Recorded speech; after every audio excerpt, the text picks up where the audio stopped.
And Donald Trump is a proven liar. He's been found liable by a jury of his peers for sexual assault, is currently facing 91 charges in 4 criminal indictments. And yet, as Vanity Fair's Molly Jong-Fast points out in her latest piece, the media treats him and his bombastic statements with an unearned objectivity instead of the threat to democracy that Trump poses. It's having a terrible effect on the state of reality in American politics. Do you need a reminder? Well, buckle up. Will you unequivocally condemn David Duke? I don't know anything about David Duke. I mean, I'm just talking about David Duke and the Ku Klux Klan here, but... I'd like to punch him in the face, I'll tell you. You just see him thrown in, rough. I said, please don't be too nice. Very fine people on both sides. Proud Boys, stand back and stand by. We fight like hell, and if you don't fight like hell, you're not going to have a country anymore. We will root out the communists, Marxists, fascists, and the radical left thugs that live like vermin within the confines of our country. Don't believe the crap you see from these people, the fake news. What you're seeing and what you're reading is not what's happening.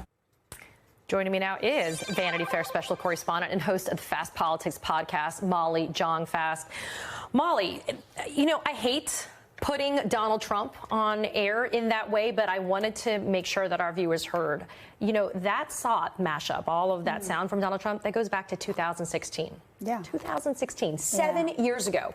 And in your piece, something that really kind of stuck with me is you said, when one candidate makes a claim, the other disputes it. Two sides are divided, but the framing only works if both parties operate within the frameworks of a shared reality. Trumpism doesn't allow for the reality the rest of us inhabit. Trump supporters believe their leader's reality and not, say, the reality the rest of us see with our eyes. Yeah. It's really powerful because it's true. We're lending credibility to Donald Trump when he doesn't have any. Right, and he doesn't deserve it also. And it gets worse. That schism grows every time you see a Republican endorse it. So, for example, last week you had Elise Stefanik go on Meet the Press and say that the January 6th criminals were hostages.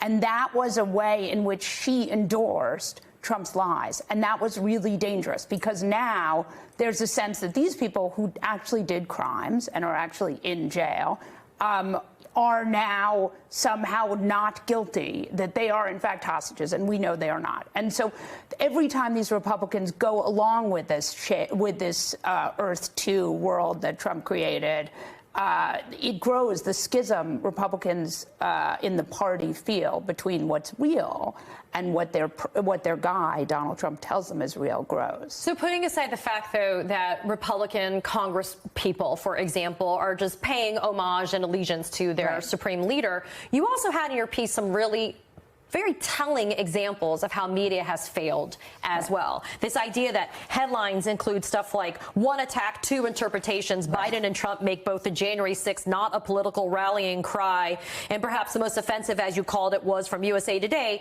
Biden and Trump's split over January 6th is as divisive as it is for voters. I mean, media also continues to have a responsibility to make sure that we don't both sides autocracy, right? Yes, for sure. I mean, look, I'm on the opinion side, so for me it's a lot easier. I can just give my opinion. Side, yeah. It's very hard as a straight reporter who is meant to appear nonpartisan to cover something like this. And that is why these straight reporters need to be, and Margaret Sullivan talks about this a lot, pro-democracy. They need to focus on democratic norms, right? And to explain when one candidate is flouting those norms. And that's what we see with Donald Trump. I mean, you know, when I was watching that clip reel, I was thinking about all of the institutions that Donald Trump has attacked and degraded, right? From the mainstream media to universities to voting itself, right? I mean, the man has he's declared open season on democracy. So I do think it's really, really important for us to explain when things are not normal. And, for example, to think of January 6th as to having two interpretations. No, there are not two interpretations. There's one interpretation, which is what happened. And the legal system has shown that, right? They didn't think there were two interpretations.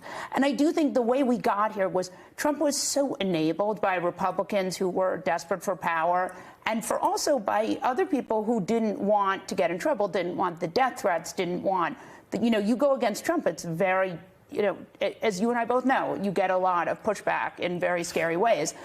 But I think it's really important that that's how we got here, and he's gotten away with so many things. And the one place where he's not getting away with it, though he is to some extent, is the legal system. Well, cowardice can be seen and exhibited in different ways. Cowardice can be acquiescence. Cowardice can be obsequiousness. It can be, I'm not going to say anything and I'm not going to speak up. Cowardice can also be, I'm going to back that dictator or that autocrat because I'm scared that my own hide is on the line if I fail to do so.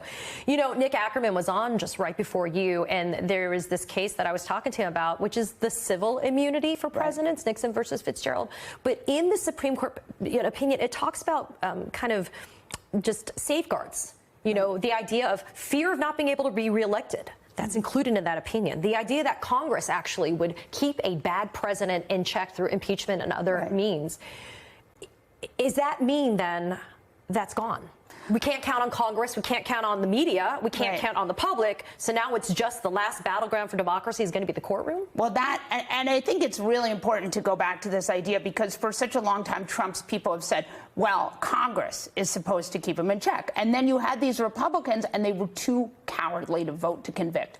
With that second impeachment, right after January 6th, everybody knew. Even Mitch McConnell was on the floor saying this is not okay. Kevin McCarthy. Yes. And they didn't vote to convict because they didn't want the death threats. They didn't want the scary phone calls. They didn't want it. And they felt like maybe he would go away. And I think that really maybe he would go away has been the sort of the worst thing that anyone has assumed because Trump is not going away. And we see that now, right? He's running again, and he is the Republican frontrunner.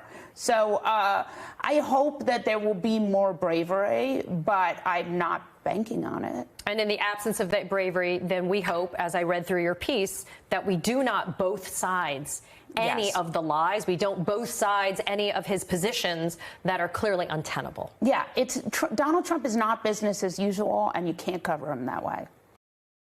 Feel any better? I have already put evac on alert. He's ready to go if it comes to that. General, I can assure you. Hey, General, let me into the war room to see you, so I had to hack my way onto this frequency. This better be critical, Wheelie. Sir, come on, when is it not, please? Okay, couple of things. I'm running low on the dough. I was thinking about taking a couple of months sick leave, maybe starting today. And oh yeah. I intercepted a transmission from Megatron. Then send it through. Yes, sir, right away, sir. And so I'll assume that we're going on to let us know. This is your last warning, insects. Relinquish what remains of the Allspark. So who's the insect? You? What? Who's the insect? Protect you. They were defeated on our world, and we will defeat them here. Ambush was just a diversion! Security, please bring up.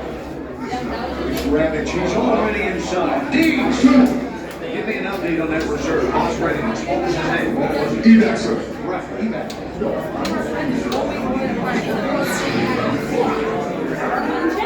She's right in front.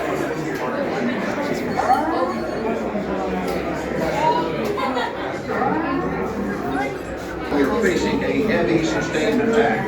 They appear to be after the Allspark. General! General! Need this immediately. Hold on. National security advisor. Stand down. Check it out. They failed their mission. Outrageous. The amateurs on a suicide mission.